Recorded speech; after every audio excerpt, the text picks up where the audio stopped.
This is how fast things are changing. This is the information age. If you're operating by old ideas, you're obsolete. You begin the game by, identifying your dream. I think that's really where it all starts.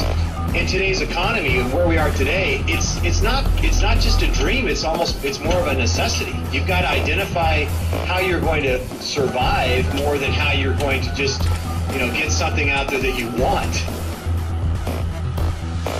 Here I am in New York City, financial capital of the world, surrounded by millions of people, most of whom will spend their entire lives working hard for money, but will have very little to show for it at the end of their life. How many people are pissed off? I hate being told what to do.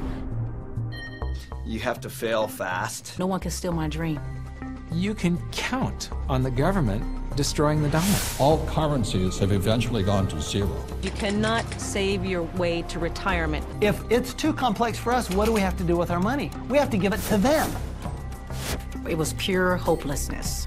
It was just 100% survival. Somebody's buying it. The public isn't buying it yet, but somebody is. How bad do you want it? That's the question. It's time to acquire. An unfair advantage.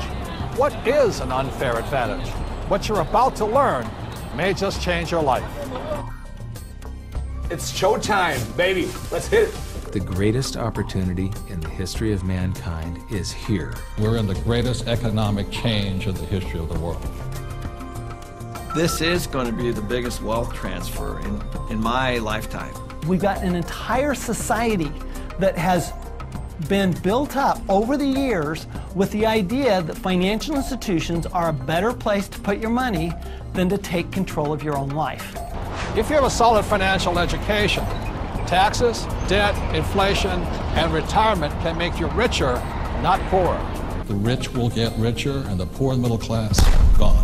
I was around my brother who was a part of a gang, who ran a gang, and that's a lot like running a business. Most people run from problems, and the truth is that's where the opportunities are. This really is a perfect financial storm. So I am optimistic about the future. It's going to crash. The next big economic boom will not be from the internet or China or India, but will be from empowering women. A big part of success is failing so many times that you learn and learn and learn your lessons. Robert says all the time that if you're not being successful, it's because you're not making enough mistakes. People think that cash is like a safe place to be, a place to park your purchasing power. And I think cash is the worst investment that you can have. And if you follow an economist, you're in trouble. Okay, you want to have barely enough income to survive, if you're lucky. Go do 401ks, go do mutual funds, be my guest. This is the best time to talk about this because people have had a shift of context with this economy. To change your financial life often involves changing your mindset. It really is where it starts, is the attitude, it's the mindset, it's the decision that you're going to, take responsibility for your own financial life. Knowledge is money. Show business. When you think about show business, you always think about the show, right? Cameras and movie stars and makeup and glamour. But you never think about the business side of it because we don't have financial education. And I didn't learn that until 20 years down the road in my career. And now, I'm not only an expert in the show part of it, but I'm becoming an expert on the business side of it. Business is about production. We can produce our way out of any problem. I was probably age 8 when I started thinking about millions. The very, very first step is you've got to select your dream, because taking control of your financial life starts with a dream. There's got to be a bigger purpose than just making money. If you don't have something that is bigger than you, a dream, a huge dream, you're going to quit.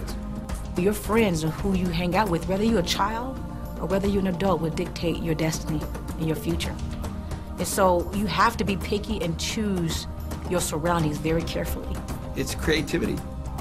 It's brainstorming. It's being around like-minded people. People have so many emotions attached to money. And it might be because of how their parents thought about money, or an experience they had around money that, they think it's evil, or they think rich people are bad people, and all of this stuff.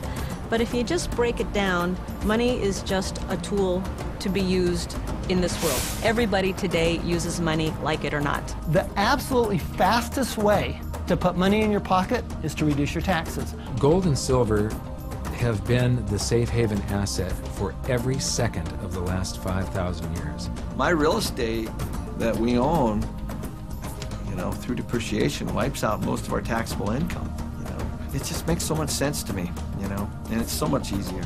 I went to war to fight for capitalism. I fought for the freedom for a person like me who had nothing, to work hard, to use my brains, and to build a better life for myself and many other people. The problem isn't capitalism. The problem is laziness. People who expect something for nothing. The problem is greed. People who take more than they give. And the problem is ignorance, an education system that thinks that money is the root of all evil. It's ignorance, it's financial ignorance that has caused so much of this problem, not capitalism. It's not just a dream, it's more of a necessity. You've got to identify how you're going to survive